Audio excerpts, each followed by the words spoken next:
नमस्कार दोस्तों, स्वागत है आपके चैनल जीके वर्ल्ड में। आज है 7 मई। चलिए देखते हैं आज के सबसे महत्वपूर्ण सवाल।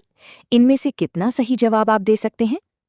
पहला सवाल, भारत की कैलाश मानसरोवर यात्रा किस दर्रे के माध्यम से आयोजित की जाती है, जिस पर नेपाल ने हाल ही में आपत्ति जताई है?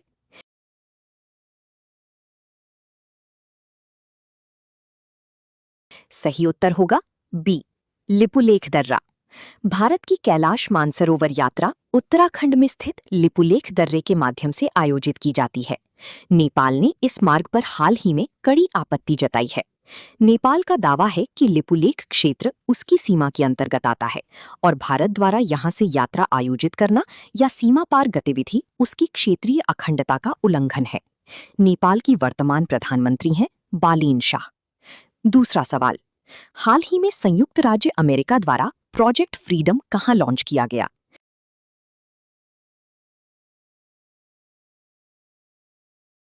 सही उत्तर है ऑप्शन सी, होर्मुज जलडमरू मध्य। संयुक्त राज्य अमेरिका ने मई 2026 की शुरुआत में होर्मुज जलडमरू मध्य में प्रोजेक्ट फ्रीडम लॉन्च किया है। इस ऑपरेशन का उद्देश्य ईरान और अमेरिका के बीच बढ़ते तनाव के कारण होर्मुज जलडमरू मध्य में फंसे वाणिज्यिक जहाजों को सुरक्षित रास्ता देना और बाहर निकालना है।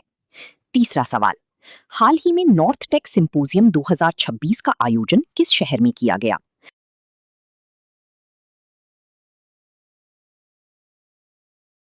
सही उत्तर होगा ऑप्शन बी, प्रयागराज।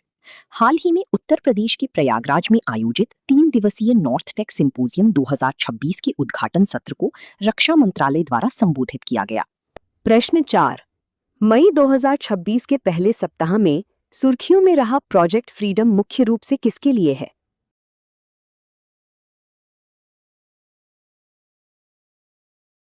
सही उत्तर है ऑप्शन सी, समुद्री सुरक्षा और कनेक्टिविटी। प्रश्न 5, डाइफीन्स माउलिनोंग नामक नई प्रजाति किस राज्य में पाई गई है?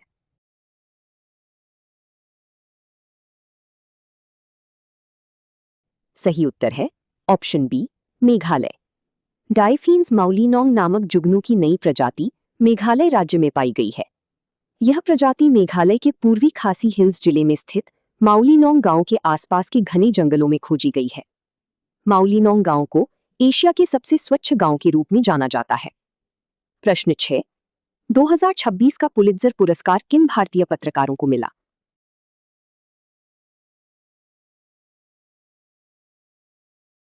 उत्तर है ऑप्शन बी, आर के आनंद और सुपर्णा शर्मा। 2026 में भारतीय पत्रकार आनंद आर के ल और सुपर्णा शर्मा ने इलस्ट्रेटेड रिपोर्टिंग और कमेंट्री श्रेणी में प्रतिष्ठित पुलित्जर पुरस्कार जीता है। उन्होंने ब्लूमबर्ग की नताली ओबिको पियर्सन के साथ मिलकर साइबर धोखाधड़ी पर अपनी खोजी रिपोर्ट ट्रैप्ड के लिए यह पुरस्कार प्राप्त किया। प्रश्न 7, ट्रैप्ड किससे संबंधित है?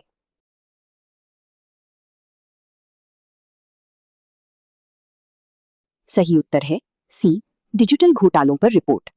प्रश्न 8, यूरोपियन पॉलिटिकल कम्युनिटी समिट में भाग लेने वाला पहला गैर यूरोपीय देश कौन बना है?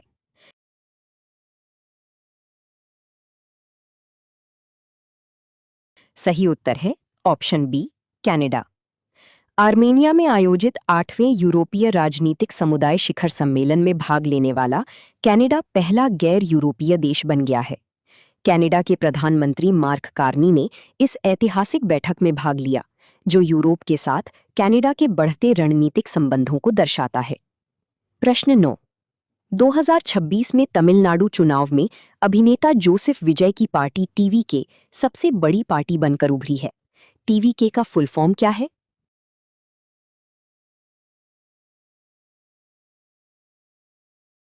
सही उत्तर है ऑप्शन ई, 2026 के तमिलनाडु विधानसभा चुनाव में सबसे बड़ी पार्टी के रूप में उभरी अभिनेता जोसेफ विजय की पार्टी टीवीके का फुल फॉर्म तमिलगा वेट्री कज़गम है।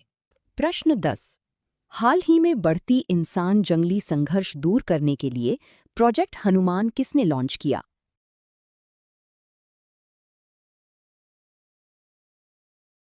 सही उत्तर है ऑप्शन बी, आंध्र प्रदेश। आंध्र प्रदेश के उप मुख्यमंत्री और वन एवं पर्यावरण मंत्री पवन कल्याण ने मार्च 2026 में बढ़ते मानव वन्यजीव संघर्ष को कम करने के लिए प्रोजेक्ट हनुमान लॉन्च किया। HANUMAN का फुल फॉर्म है healing and nurturing units for monitoring, aid and nursing of wildlife launch किया है।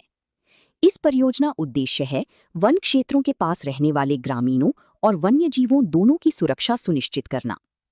प्रश्न 11। हाल ही में स्वदेशी सेल ब्रॉडकास्ट सिस्टम CBS किसने लॉन्च की?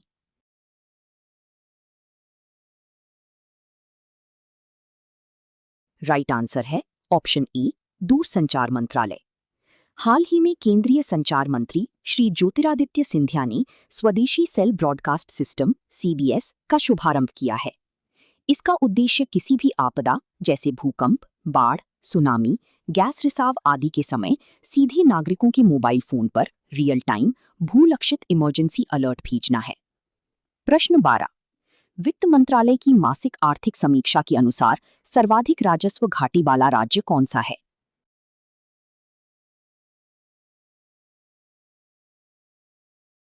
सही उत्तर है ऑप्शन ए, हिमाचल प्रदेश। वित्त मंत्रालय की मासिक आर्थिक समीक्षा के अनुसार वित्त वर्ष 2026-27 में हिमाचल प्रदेश को सकल राज्य घरेलू उत्पाद -2.4% के साथ सबसे अधिक राजस्व घाटी रेवेन्यू डेफिसिट वाला राज्य बताया गया है।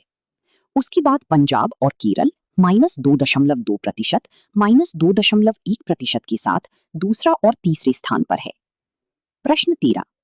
हाल ही में कान्हा टाइगर रिजर्व में केनाइन डिस्टेंपर वायरस के कारण एक बाघिन और 4 शावकों की मौत हुई है। इस वायरस का वाहक जीव कौन सा है?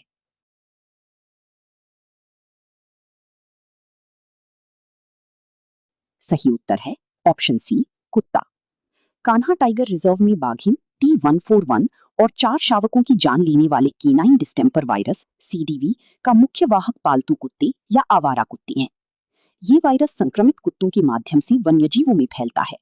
टाइगर रिजर्व के आसपास के क्षेत्रों में रहने वाली आवारा कुत्ते जब बाघों के संपर्क में आती हैं, तो ये वायरस उनमें फैल जाता है, जो बाघों के लिए अत्यधिक जानलेवा साबित हो रहा है। ये एक संक्रामक बीमारी है जो श्वसन, पाचन और तंत्रिका तंत्र को प्रभावित करती है।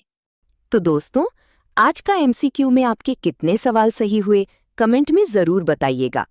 और ऐसे ही हर रोज करंट अफेयर्स अपडेट्स सबसे पहले पाने के लिए चैनल को लाइक, शेयर और सब्सक्राइब जरूर करें।